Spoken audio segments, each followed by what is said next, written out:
You're watching BionicDance. Don't run on automatic, instead, please think. Hey YouTube, what's going on? Today, I want to talk about proof of God's existence. And as I will show, your reasons leave a lot to be desired. So, let's do this.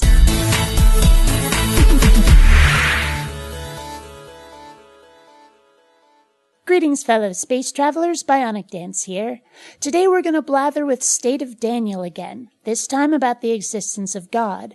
Now, as many of you may already know, my main reason for arguing against religion is that far too many use their dogma and belief that it's God's commands to be followed as an excuse to treat other people really badly. Showing them that their God isn't real may not stop all of their mischief, but it'll stop enough that it's worth the effort, I say. Now, I want to start by commending Danny Boy here for at least trying to prove his God is real, but a lot of his arguments are simply redressed versions of non-proof we've already seen. Alas, if he and others are still using these arguments, we've got to still address them. Can't just disprove them once and shut up if they won't. Theirs can't be the only perspective anyone ever hears, right? So let's get to it.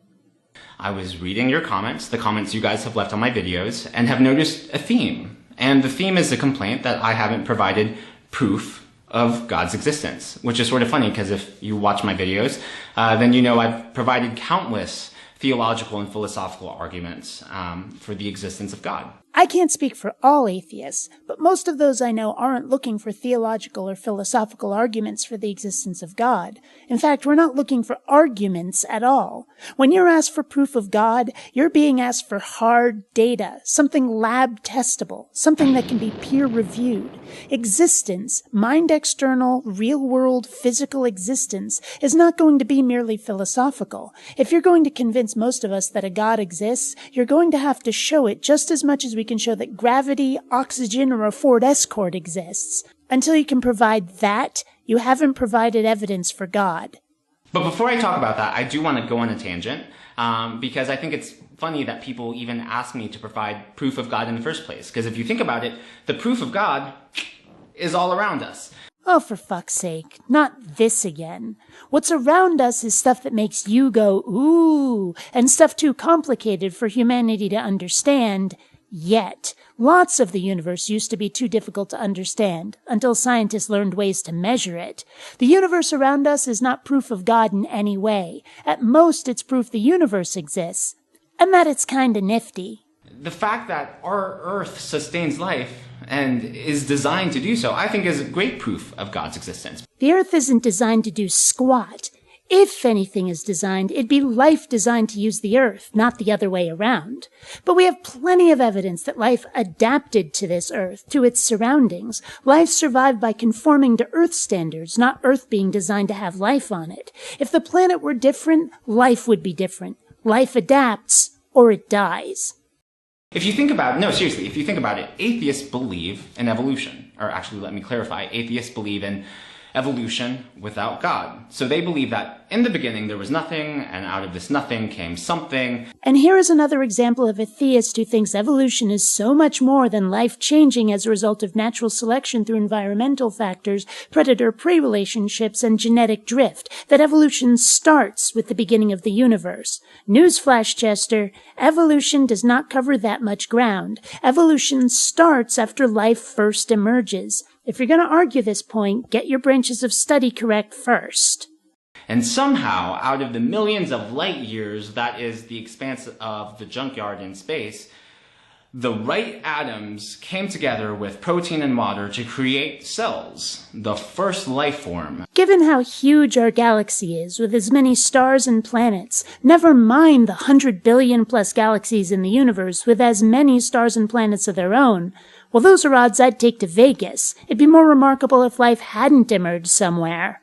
So, long story short, too late. Atheists believe that somehow, after the Big Bang, the universe created animate matter out of inanimate matter. When they say things like this, it always sounds to me like they mean that inanimate matter was infused with some sort of magical essence, that chemicals reacting together in concert aren't enough. When we die, isn't it because the meat machine that is our body has permanently, unrecoverably malfunctioned? No soul required. And somehow out of that, consciousness arose from unconsciousness. And they believe that this all happened without God. Because a magic man who made everything and doesn't need an origin story because he's always existed and doesn't need to be proved as real because he expects us to believe on faith, well, that just makes perfect sense.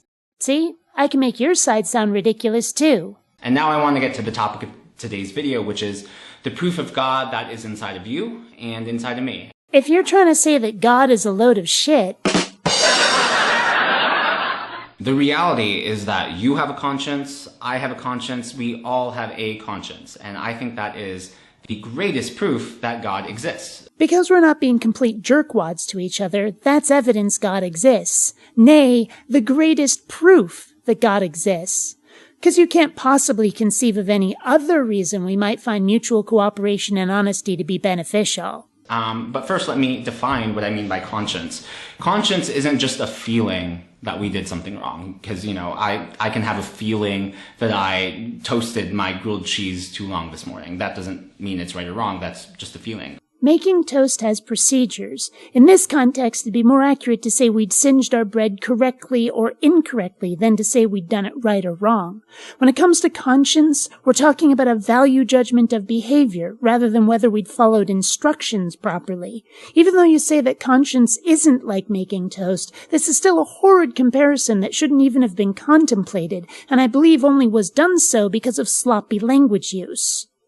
I think that a conscience is sort of like a compass. It guides us in the right direction in life. And like a compass, I think that our conscience can also sometimes be broken. It can need fine-tuning the farther we are away from God. So if we're not behaving according to the mandate of a God you can't prove exists, no matter whether we're from a different culture or religion or have no religion, our conscience compass is broken and we're bad people. So first you're begging the question of God's existence, saying that either we obey your God you haven't proved exists or we're being immoral, and this somehow is the best evidence that God exists.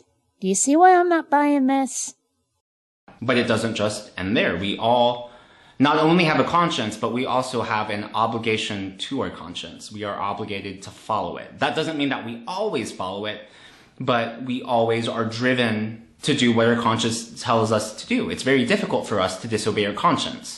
Unless, of course, you happen to be a psychopath, a sociopath, or have one of several other psychiatric disorders, each caused by brain malfunction, hormone imbalance, or some other biological reason. And that would suggest that our conscience is based in the material world, rather than some sort of spiritual mandate we must obey by order of a deity. This is the part where you're going to claim that our brains were designed by God to have a conscience, right? Well, now we're back to you having to prove a God exists to design our brains, because we found the seat of consciousness and no evidence yet that a God was required for it to be there. And if you think about it, if you reflect, I am sure that you will find that your conscience has had an authority over you, that you have done something or not done something because your conscience has told you to. Which is interesting because we live in an age where we rebel against authority. We don't listen to the police, we don't listen to the government, we like to protest. And despite all of this rebellion, we still find that our own conscience has authority over us. Our conscience doesn't have authority over us unless we let it. Conscience is a reaction, not inspiration. Even if all that's being reacted to is a thought or idea or a memory of the past, our conscience assesses it and returns an emotion as a result. But that's all it is, an emotion. It's not a command. And not everybody gets the same emotion from similar stimuli either. Whether it's a result of culture, upbringing, religion, or whatever, no two people have the same set of values. As for rebellion, that may be an act of conscience as well. If authority is mistreating people, overstepping the bounds of what the people find acceptable, good people may no longer wish to stand for it. Or they could just be enjoying acting like pricks. It's all down to circumstances and the worldview of the individual. As Peter Kreeft says, I think that conscience is great proof of God. Number one, we all have a conscience. Number two, it has authority over us. No, we don't, and no, it doesn't, as I've already shown. Now, there are really four main objections to the argument of God from conscience. The first argument that you might have is that conscience isn't really a thing. Conscience is something that's abstract. It's more of an idea.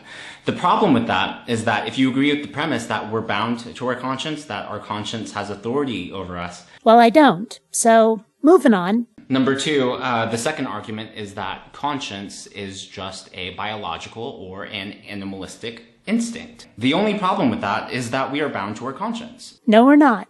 Moving on. For example, when you go against your conscience, you feel guilty. So what if we do? That doesn't dictate what we do next. It only influences us, if we let it. But on the other hand, we ignore our biological and animalistic instincts all the time. For example, I was hungry this morning. I had the instinct to eat, but I didn't because I'm on a diet and I'm trying to lose some weight. Our biological instincts aren't absolute, unlike conscience, which has authority over us. No, it doesn't. Moving on. Conscience can't just simply be a biological thing because, as I just pointed out, we have a hard time disobeying our conscience. Our conscience has authority over us in a way that biological instincts don't. Our conscience is just as much a biological urge as any other emotion. It helps us recognize what's best for us, which includes what's best for our community, since community aids in survival. But again, it does not dictate. It's just one of many emotional stimuli that can influence our behavior.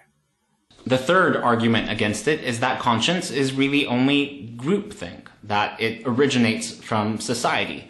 The problem with that is that if it originates from society, think about what society is. Society is basically a group of people like you and me. So what authority do they have over me? Actually, society has a lot of authority over you. That's why we have that government thing you may have read about. And again, conscience doesn't have authority, only influence. And here's something to consider. Have you ever noticed how every culture seems to have its own set of rules for behavior, or even multiple sets? What is forbidden in one country may well be hunky-dory in another, and one's conscience, one's sense of right and wrong, will have more to do with under which rules one was brought up than almost any other factor. Society and conscience are clearly linked. And the fourth argument is that conscience comes from something greater than you but isn't quite God. Well, I don't buy that one either. Conscience comes from your head meats, and it's there as part of one's survival instinct. If you want to call your species and its evolutionary history a thing greater than yourself, okay, fine. I wouldn't call it that, but I think we'd be agreeing in principle. Though it's obvious that Daniel here doesn't think that, so I'm talking to the rest of you, my fellow space travelers. So really, when all the candidates are taken out, I think that leaves room for God. Assume for a moment that all of the objections to your arguments didn't exist. As you just said, this leaves room for God. What it doesn't do is allow God to be treated as the default answer if no others present themselves, which they have, as I've already demonstrated. Is there still room for God? I suppose, but from all the evidence, he seems awfully superfluous to the equation. To sum up the argument, it's basically that we all have a conscience, and that conscience has absolute authority over us. We might not always obey it. Well, that's hardly absolute authority, now is it? But we're bound to it. We feel guilty when we disobey it. And the only way that we can all have that instilled of us is through some greater, perfect, good, and all-loving being, which is God. In other words, conscience is the voice of the will of God. Really? That's the only possible reason we can have for thinking, gee, maybe I won't be shitty to Bob today. It couldn't possibly be that you expect Bob to have reached the same conclusion toward you, and that you both recognize your lives would be better for it. Nah, it has to be a magical sky fairy. No possible other reason could exist for not treating people like crapola. Right. Until next time, fellow space travelers, this is BionicDance saying don't run on automatic. Instead, please think.